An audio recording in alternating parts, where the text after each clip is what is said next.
o kaya kung anong oras sa inyo. Welcome muli sa ating munting channel pare.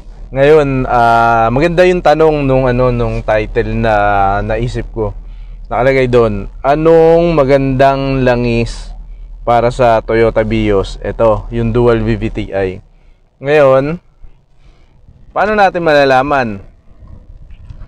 Siyempre, titignan natin sa manual. Nakalagay naman dito.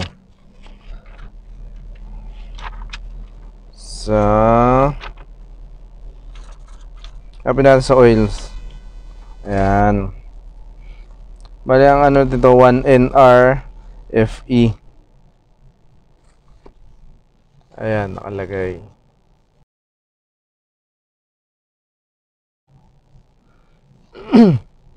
One NRFE dapat daw. Una kasi ang basehan ko dati ay yung viscosity lang. Kaya tinitignan ko lang yung viscosity niya, nakalagay dito 0W20, 5W20 o kaya 5W30 o 10W30. Pero ang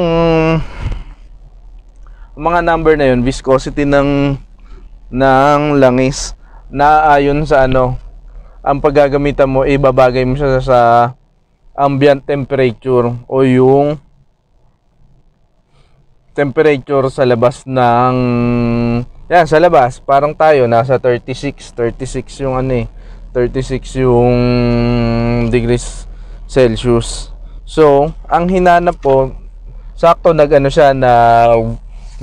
first PMS kami 1,000 kilometers. Dinala namin, release kasi ito ng Feb 1.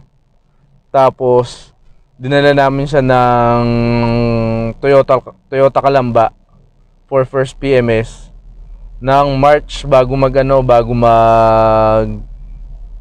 Holy Week.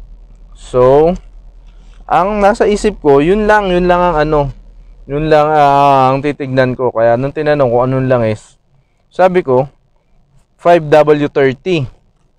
Kaso lang nakalagay naman pala dito. Nakalagay dito sa likod.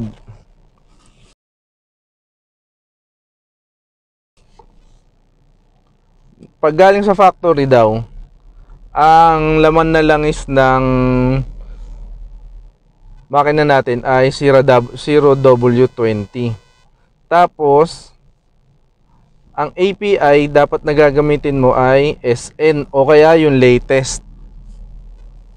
SN yung latest na API rating ng langis nung ginawa itong design nung makina.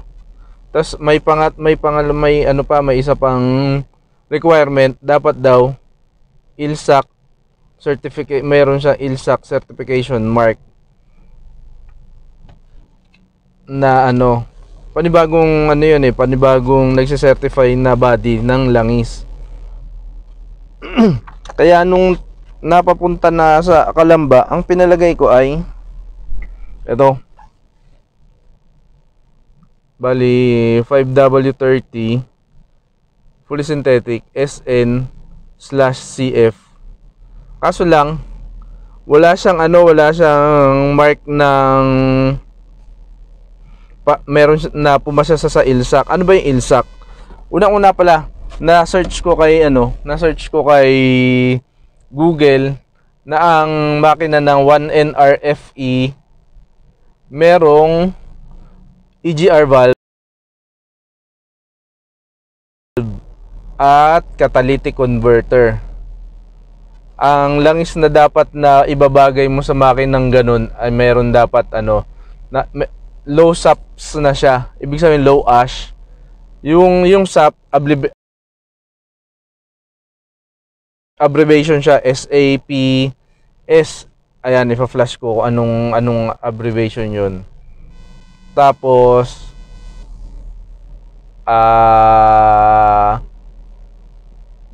low ash nga. Ano ba yan? Nawala na ako. Low ash para hindi magbara yung EGR mo, hindi magpuputik, hindi magkakaroon ng carbon safe yung engine mo. Tapos yung catalytic converter din, safe din dahil ang gamit mo yung low ash o kaya nasa may mark siya na ano eh, GF5, lowest na GF5, tapos highest na yung latest natin GF6A. Ano bang ibig sabihin? Tapos ito nga pala no, kinabit na itong langis na to. Kinabit to.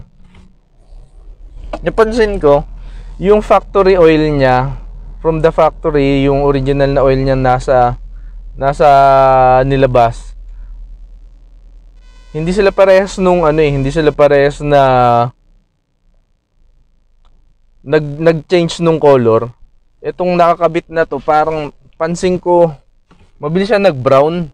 Hindi ko alam kung mabilis siyang masunog o ano. Sabi ko hindi pa pwede kasi baka dahil magputik ang loob ng makina, magkaroon ng sludge. Yun nga pala yun. Kung hindi ko naman tama.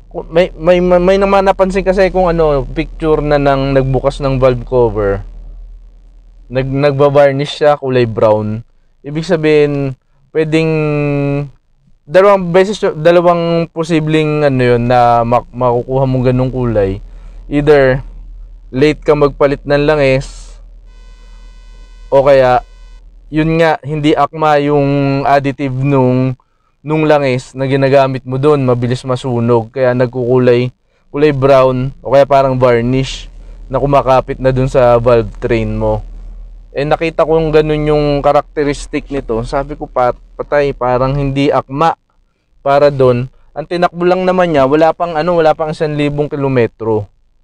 Kaya ang gusto kong iwasan doon yung pagdi-discolor nung natin, nung makina.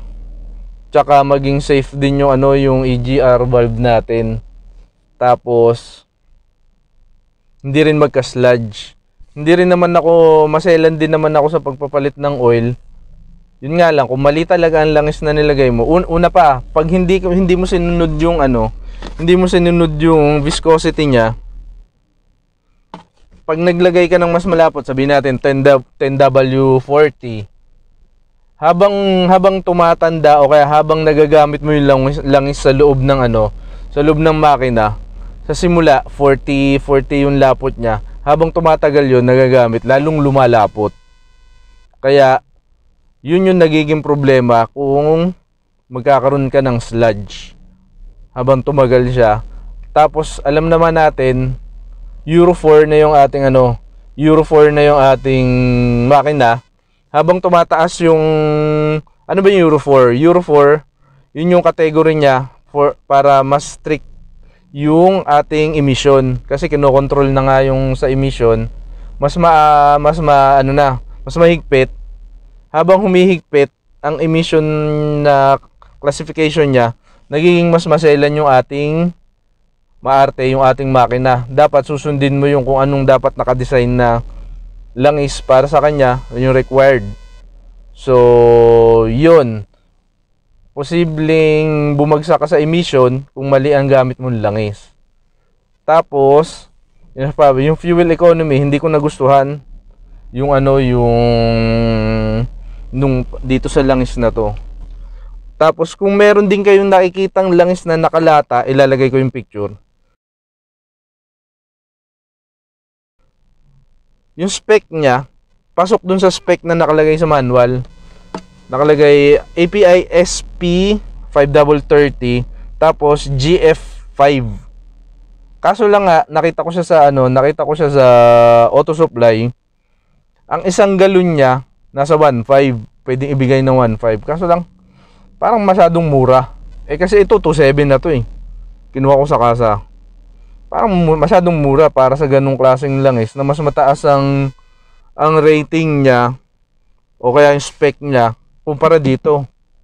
Ngayon nung nagpunta ako ng kasa sa Santa Rosa dahil kinuha namin yung plaka nito, tinanong ko kung bakit wala nang langis na nakalatang ganun. Sabi nung sa parts ni Toyota Santa Rosa, matagal na daw hindi naglabas ng ganun na . Matagal nang hindi naglabas ng ganung klase si planta, si Toyota.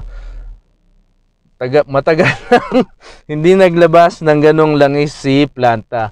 Ngayon, ang tanong, bakit may binebenta sa auto supply? Oh, wala akong sinabi. Kayo na lang mag-isip.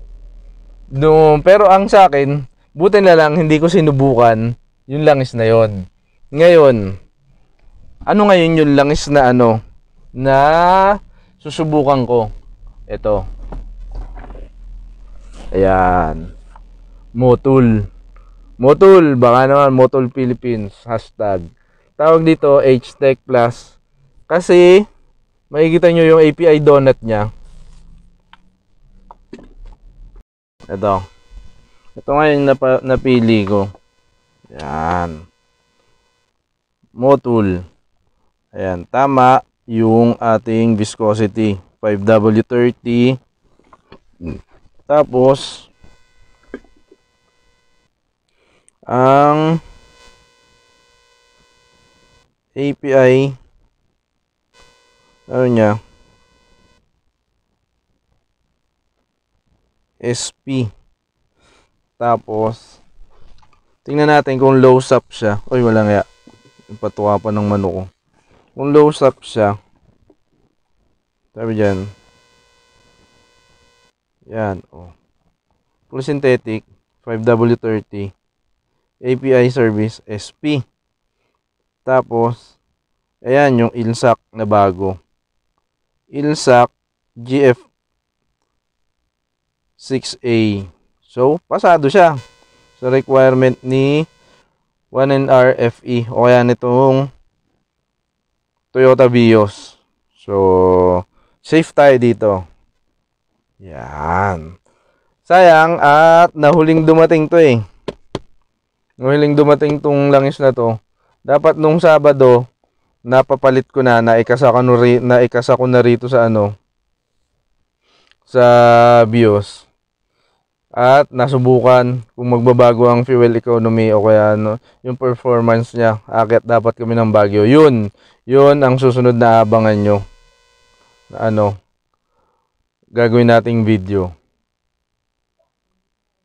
Pupunta ng susukatan natin kung makakailan siyang kilometer per liter. At kung ayos ang ating takbo papuntang Baguio. Abangan natin yan. Maganda-ganda. Yun ang bagong learnings ko. Ewan, sana may natutunan din kayo. Pagtabihin natin. Ayan. Ito yung dating magandang klaseng langis. Kaso lang ngayon, obsolete na siya. Kasi API ano ba yan? May API rating lang yung meron siya. Ayan. SNCF, ibig sabihin mixed fleet siya, pwede siya sa naman ito, sa diesel. Yan. Kahit sa likod wala naman nakalagay siya eh. Mixed fleet, gasoline and diesel. Kaso lang deads tayo, wala nakalagay na ILSAC. Hindi siya na certify na ILSAC. Kaya yun yung dapat na abangan nyo, titignan nyo. Pwede naman kahit anong brand na gamitin nyo sa Toyota Vios nyo. Yun nga lang, dapat pasok sa required viscosity. Yan. Required API rating SP.